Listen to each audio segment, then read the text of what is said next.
So I agree with you, that's a serious issue and will not get solved in a few weeks. This is a very telling graph of what happened in basically the 20 years of the euro.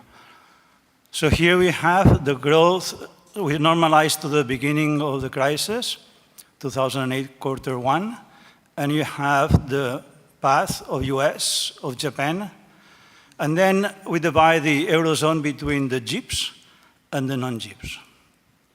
The non-GIPs are pretty much online with the United States and Japan, but we also can see the lost years of the euro crisis.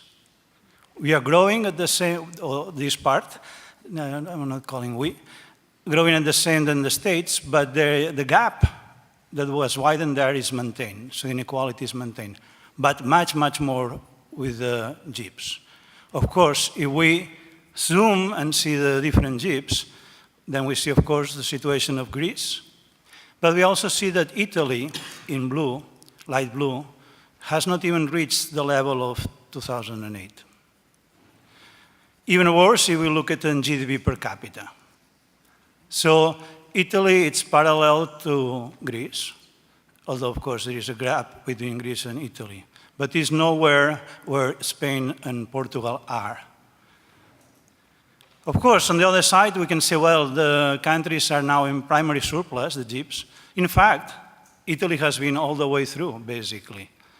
In this dimension, which is always required, has performed better, although, of course, we know that the problem is the debt. So we have the Eurozone, the debt overhang problem, mainly of Greece, but still Italy, Portugal, but not that far Spain and France.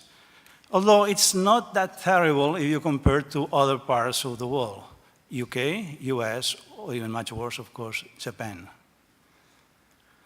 So the question is what the green and yellow Italian government says and doesn't say. You expect that they will be speaking to these graphs, this is the situation. Well, that's in Italian, the punti d'accordo Lega 5 Stelle. In blue, I have things that have to do with economics. So the first thing is to get rid of the pension reform that was proposed for Fornero. Number two is this reddito cittadinanza of 100 euros a month, the reduction of the fiscal pressure, and the revision of the reform of the labor market. None of them are speaking to how we solve this problem. Then you have other things, different colors, and I put in red some that found strange. That is a very short program, so a very short program that includes the apertura directa al dialogo con Mosca, but also, of course, issues about migration and so on. It also refers to the European Union. It says a new role by claiming the interests of the countries itself as a priority within the European Union. And then they go on with other elements of the migration or justice. And the last thing they say, very couple of things, they will develop the green economy and they will invest in the tourism sector. So they don't say much about what is there. And if we look at what has been the first appearance, was in the Senate.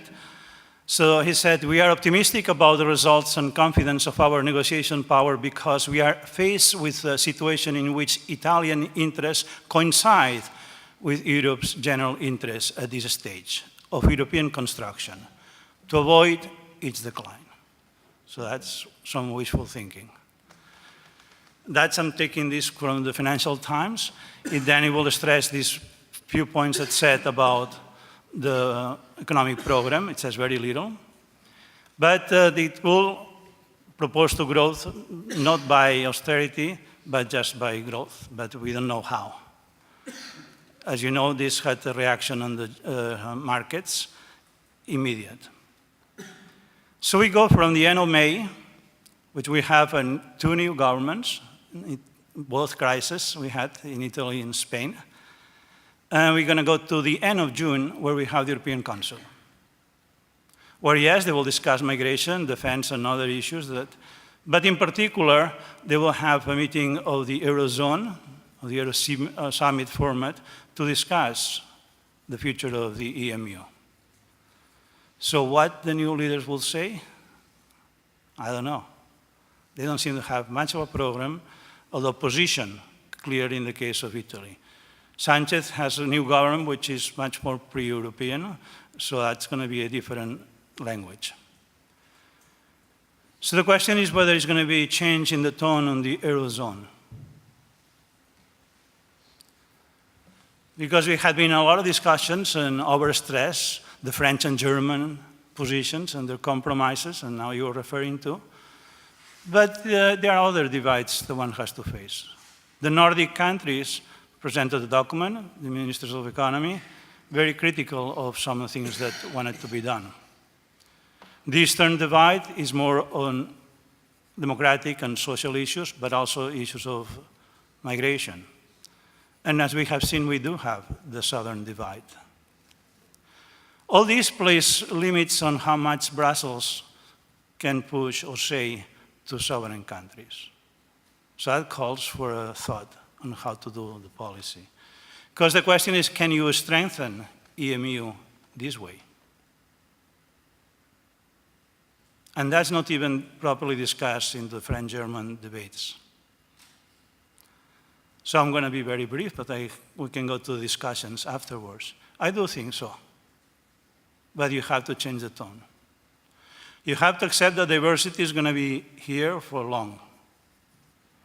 So therefore, I try to punish with the Stability and Growth Pact or something. That's not going to work. It has not worked, but it's going to work even less, because they will create now more new elements of rhetoric. Which of these you have to not give up to that. So I think that something we have learned in the crisis is the role of the institutions. So I think that's the way to go. In particular, also the independent institutions. And that's a different role for the Commission. A move now is to put back everything in the Commission, but I'm not so sure that's the right direction. So that's one idea here, yes, to transform the ESM more in what we have been working in a demo on the European Stability Fund. Why? Because that can be a way to deal with, you were mentioning, of the debt problem in Greece. Meaning what? Meaning that this is going to take some time. So the mistakes were done in Greece of trying to solve it immediately with an austerity package. They are not going to work here. So that doesn't mean that one has to give up and say that now they can just completely overspend, but has to make offers on how these things get managed.